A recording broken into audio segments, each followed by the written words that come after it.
Užsimaniai kompiuterio su RTX 4070 Ti, su Ryzen 7.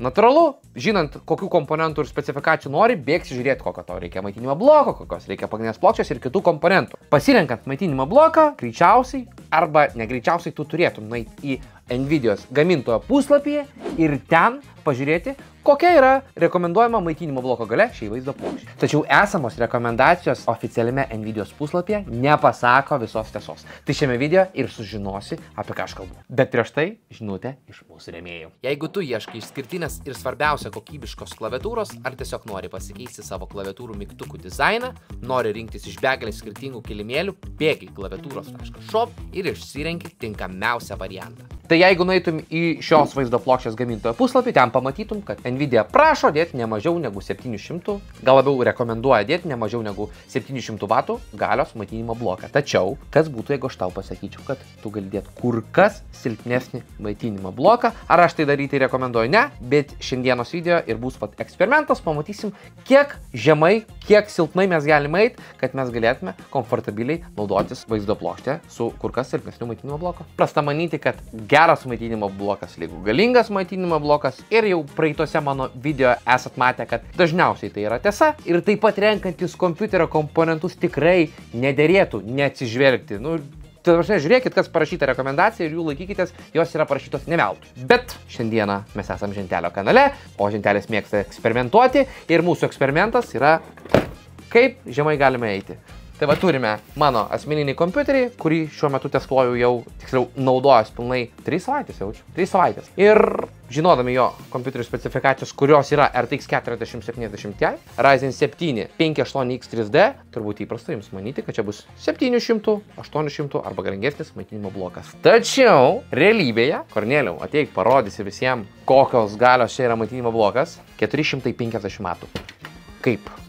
Kaip mes galime sau leisti naudotis kompiuteriu, kurio maitinimo blokas yra net 250 W silpnesnis negu yra nurodoma Nvidios. Tai ką mums šiandien mūsų eksperimentui ir mano pasakojimui reikės? Kelių dalykų. Pirmiausia, daikto, kuris įsprendė mano daugelį gyvenimo problemų. Jeigu tu esi paprastas pilietis, kuris visada bus prie rozetės, tau tikrai tokio daikto nereikia, bet žinokit, publika, visos išvykos į gamtą tapo kur kas išmanesnis. Dabar įsivaizduok, Kornelio, kiek daug komentatorių. Taigi į gamtą reikia važiuoti be technikos. Aš Žentelis, aš su technika važiuoju visur. Tai šito daikto dėka, tiksliau ne tik šito, bet šitų dviejų, mes pamatysim, kiek realiai šitas kompiuteris žaidžiant suvartoja elektros, bei, ką žinau, šitas video tik apie tai. Šiaip šis video bus kur kas naudingesnis žmogui, kuris šiuo metu turi jau kažkokį kompiuterį ir svarsto, ar mano maitinimo blokas išneš geresnius komponentus ar ne. Nes jeigu tu renkės naują kompą, kaip minėjau, lyg prie rekomendacijų, jos parašytos ne veltui. Tai iš principo kompiuterio elektros suvartojimą sudaro daugelis komponentų, bet pagrindinė yra vaizdo plokštė bei procesorius. O esančiose, pavyzdžiui, Nvidios rekomendacijose, kai yra nurodomas maitinimo blokas, taip pat po žvaigždute apačioje yra nurodoma, su kokiu procesoriumi yra arba buvo atlikti testai ir pagal kuriuos remiasi maitinimo bloko rekomendacija. Tai pavyzdžiui, neatsimenu su Cam 7 Ti su kokiu procesoriumi buvo daromi testai, bet pavyzdžiui su RTX 3090 buvo testuojama su i9 10 kartos, kuris suvartoja apie 250 W.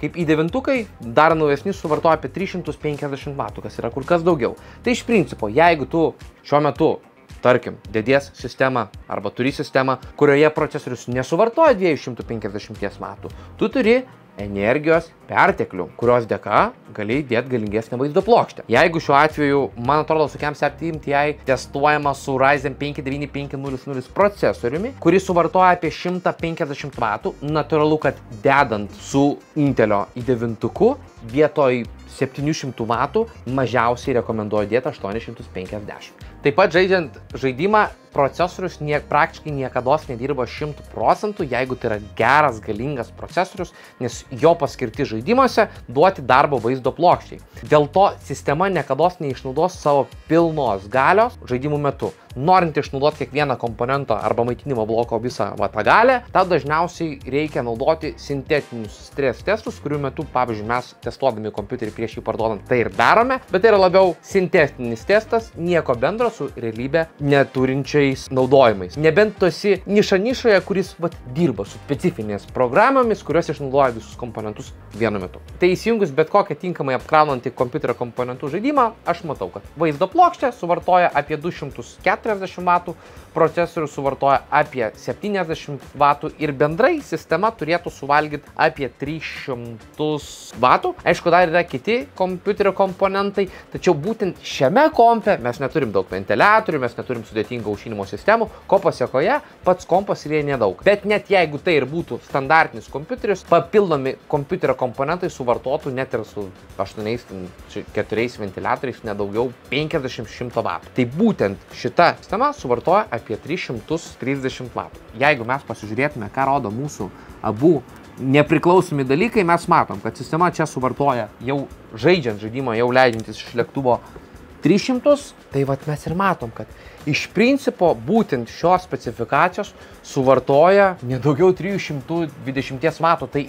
teoriškai aš ir su 350 vatų maitinimo bloko galėčiau sėkmingai žaisti, tačiau čia ir atsiranda prieš tai mano minėta problema, kad šiuo metu aš neišnaudoju visų kompiuterio komponentų ir nepaisant to nerekomenduoju pirkti arba nerekomenduoju dėti tokio upgrade'o į kompiuterį, kuris turi prastos kokybės maitinimo bloką. Nes čia yra FSP gamintojo maitinimo blokas turintis kokybiškus komponentus savo viduje, ko pasiekoje jo galutinė kaina vis tiek atsistoja apie 70-90 eurų, bet kadangi tai yra SFX tipo, tiksliau dydžio maitinimo blokas, jo kaina yra didesnė. Už tokią pačią kainą natūralu, kad tu gali gauti kur kas galingesnį standartinį dydžio maitinimo bloką. Nebus šitas video ilgas, aš tiesiog noriu parodyti situacijas, kad jeigu jūs mokate tinkamai skaičiuoti, jūs galite sutaupyti nerenkantis kompiuterį, bet sutaupyti ant savo upgrade'o kainos. Pavyzdžiui, pas tave yra Corsairo 550-450 maitinimo blokas su AMD sistema, kurį pirkai prieš 5-4 metus, 2019-2018 metais.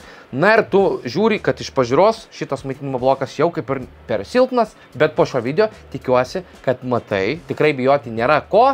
Įsidėjus galingesnį procesorių, įsidėjus galingesnę vaizdo plokštę, tau našumas kompiuterio padidėtų be jokių problemų dėl maitinimo bloko potencialaus sprogimo. Tikiuosi šitas video buvo informatyvus, jeigu ne tau, tai galbūt tavo draugui, tai pasidalink jo nuorodą su savo draugu. Visada jūsų subscribe šiam kanalui mums prisidės prie kanalo augimą, už tai iš anksto ačiū ir turbūt sakau jums iki sekančio video.